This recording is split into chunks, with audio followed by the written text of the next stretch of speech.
नमस्कार, मैं हूं दिबांजलि मोइत्रा। प्रचंड बहुमत के साथ सत्ता में बैठी मोदी सरकार हर वो ऐतिहासिक काम कर रही है जिसे कांग्रेस समेत तमाम सरकारों ने करने का दम नहीं दिखाया।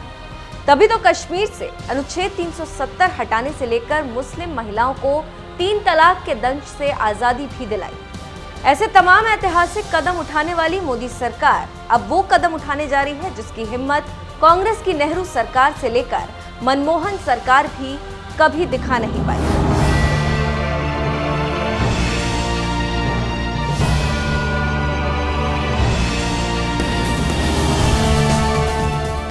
अंग्रेजों के जमाने का एक कानून जो देश की आजादी के बाद पिछले 75 साल में नहीं बदला, क्या अब बदल जाएगा?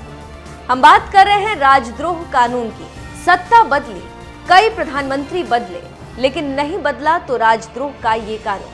1870 में लागू हुए इस कानून को भारत के स्वतंत्रता संग्राम को कुचलने के लिए लाया गया था। 152 साल पुराना ये कानून धीरे धीरे सत्ता का हथियार बन गया और अब सुप्रीम कोर्ट ने सरकार से पूछ लिया है कि अंग्रेजों के जमाने के कानून का आजाद भारत में क्या काम है। सुप्रीम कोर्ट के दखल के बाद अब सरकार भी ये मान रही है कि राजद्रोह के कानून को बदलने का समय आ गया।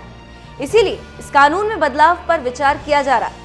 कानून मंत्री किरण रिजिजू अब राजद्रोह कानून में बदलाव का समर्थन कर रहे हैं। हालांकि इससे पहले केंद्र सरकार ने राजद्रोह कानून को सही ठहराते हुए सुप्रीम कोर्ट से इस कानून को चुनौती देने वाली याचिकाओं को खारिज करने का अनुरोध किया था। सुप्रीम कोर्ट के सख्त रुख को देखते हुए अब सरकार ने राजद्रोह कानून में बदलाव का मन बना लिया। Government has decided to reconsider the sedition law. What has been the whole idea behind the Prime Minister considering this? The matter of sedition law was going on in Supreme Court for quite some time, and we all know that Kedarnath versus Union of India case, which was decided by 5-judge bench, which also gave a validation to the provisions of the sedition law. But now, since Supreme Court is hearing this matter and seeking government's position, today we have made it very clear through an affidavit. We have conveyed the intention of the Government of India.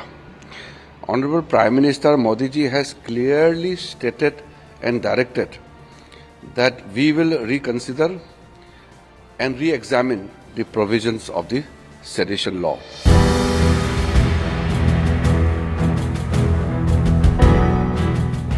सरकार की तरफ से supreme court में दायर हलफनामे में सरकार ने कहा है, प्रधानमंत्री की धारणा है कि ऐसे समय में जब हमारा देश आजादी के 75 वर्ष का जश्न मना रहा है, हमें औपनिवेशिक बोझ को दूर करने की दिशा में काम करना चाहिए। उसी भावना के अनुरूप 2014-15 से अब तक 1500 से अधिक पुराने कानून खत्म किए जा चुके हैं। ये ऐसे कानून थे जो औपनिवेशिक मानसिकता को जन्म देते थे। आज के भारत में इनका कोई स्थान नहीं था। राजद्रोह कानून पर सुप्रीम कोर्ट में सरकार और याचिकाकर्ताओं के वकील कपिल सिब्बल के बीच जोरदार बहस के दौरान एक ऐसा मौका भी आया जब वकील कपिल सिब्बल ने कहा कि सुप्रीम कोर्ट कानून की संवैधानिक वैधता को परख रहा है। कोर्ट की कार्यवाही इसलिए नहीं रोकी जा सकती कि सरकार उस पर विचार करने की बात कर रही है। पंडित जवाहरलाल नेहरू ने कहा था कि हम जितनी जल्दी राजद्रोह कानून से छुटकारा पाले उतना अच्छा है। कांग्रेस नेता और वकील कपिल सिब्बल ने जैसे ही सुप्रीम कोर्ट में पूर्व पीएम नेहरू का जिक्र किया, मोदी सरकार की ओर से पेश हुए सॉलिसिटर जनरल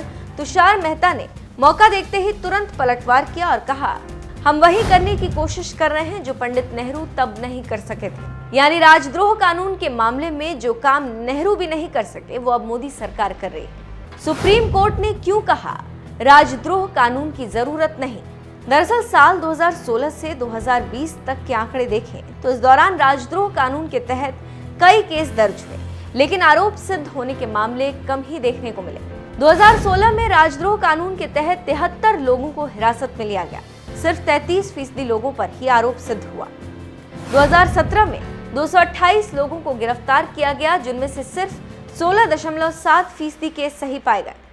2018 में 56 लोगों को राजद्रोह कानून के तहत सियासत में लिया गया। सिर्फ 15.4% लोगों पर आरोप साबित हुए। 2019 में 99 लोगों के खिलाफ केस दर्ज किए गए, लेकिन सिर्फ 3.3% लोगों के खिलाफ आरोप साबित हुए। आसान भाषा में समझे तो आईपीसी की धारा 124A के मुताबिक राजद्रोह एक अपराध है। राजद्रोह के अंतर्गत भारत में सरकार के प्रति मौखिक, लिखित या संकेतों और दृश्य रूप में घृणा या अवमानना या उत्तेजना पैदा करने की कोशिशों को शामिल किया जाता है। हालांकि इसके तहत घृणा या अवमानना फैलाने की कोशिश किए बिना की गई टिप्पणियों को अपराध की श्रेणी में शामिल नहीं किया जाता। राजद्रोह गैर जमानती अपराध है। राजद्रोह के अपराध में 3 साल से लेकर उम्र कैद तक की सजा हो सकती है और इसके साथ ही जुर्माना भी लगाया जा सकता है। इस कानून के तहत आरोपी व्यक्ति को सरकारी नौकरी करने से रोका जा सकता है। सुप्रीम कोर्ट में राजद्रोह कानून को खत्म करने की उठती मांग के बीच आपको बता दें कि इससे पहले साल 2021 में केंद्र सरकार के पूर्व सॉलिसिटर जनरल मुकुल रोहतगी भी मोदी सरकार से राजद्रोह कानून खत्म करने की मांग कर चुके हैं। There is absolutely no need to keep this law. It is completely archaic. It was there, as I told you, 150 years ago. There is absolutely no need. And let me tell you, in the last, say, 15 years, I have noticed that this law is being used by various governments. I don't want to get into cases, by various governments to stifle free dissent, to stifle criticism. And the real idea is this, that the state police is trigger happy. So if they feel that they have to keep somebody in jail, which the political masters want to do, then the best thing is to slap a charge of sedition, because it is punishable with extreme punishment.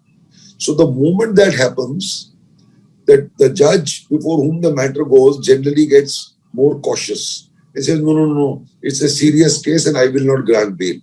That is the real purpose for which it is being used or misused. I have no doubt that the sooner it goes, the better. So therefore, my suggestion to the government is, central government, that they should scrap it themselves.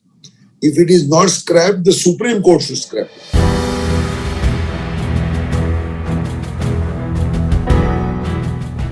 आपको बता दें, supreme court में राजद्रोह कानून को चुनौती देने वाली याचिका editors guild of India, TMC सांसद Mahua Moitra, chief justice NV Ramana की अध्यक्षता वाली 3 जजों की बेंच इस मामले की सुनवाई कर रही। बेंच में जस्टिस सूर्यकांत और जस्टिस हिमा कोहली भी शामिल।